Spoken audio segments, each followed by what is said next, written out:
Yo, so I was in the process of scripting a gun system, and then I had to assign the input values. So if the player presses a key, in my case it was the mouse button. So if the player clicks on his mouse, then print something or like whatever. It doesn't matter in this case. Like what I'm trying to say is that what I did is that, as you can see here, I was like if input dot user input time equal enum dot user input time mouse button 1, and it gave me an error, and I was like, why is it an error if it's just one equal, and it's not an error when it's two equals? Like what's the difference between the two? And like I never really understood, right? Then I did my little research. And so I asked ChatGPT, and so he told me that when you do like one equal, when you use only one equal sign, it's to assign a value, so it's to give a value. And when you use two equal signs, it's to compare, so it's to check if both sides are equal. I'll show an example here. So let's say you want to say x equal 5. It's like you're giving an order to the script, right? So you're saying to the script, alright, so x is now 5. So it's like a command that you give to the script. You're saying to the script, make the left side equal to the right side now. And if you do the same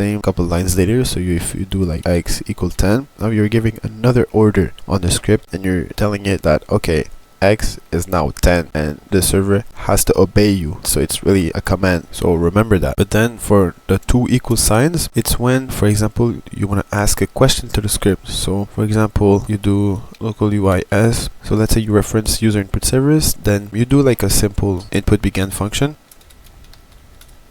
So now like you just want to make it so like the player, when he presses E, it does something, right? Then you do if input dot keycode equals enum dot keycode dot e, then I don't know, like print something. What you're basically doing is you're asking the script, is both sides equal to the same thing? So is what the player is pressing the letter E or something else? So when you use two equal signs, you're basically asking to the script, are the two sides equal to each other? So input.keycode, let's say I press R, then the script, it goes to the other side, is R equal to E? It's not, so nothing will happen. Then on my keyboard I press E, then if it's equal to the keycode E, then print something. So in other words, when you only use one equal sign, you assign a value, so you make the left side equal to the right side. But when it's two equal signs, you're checking if both sides are equal to each other. So the one equal sign changes something, but the two equal signs compares something, so they compare each other. It compares two values to see if they are both the same. So look at it like this. When you use one equal sign, it's like an order that you're giving, but for the two equal signs, just view it as a question, so you're checking something, and if what you're checking is true, then the script continues. That was it for me. I hope it was helpful.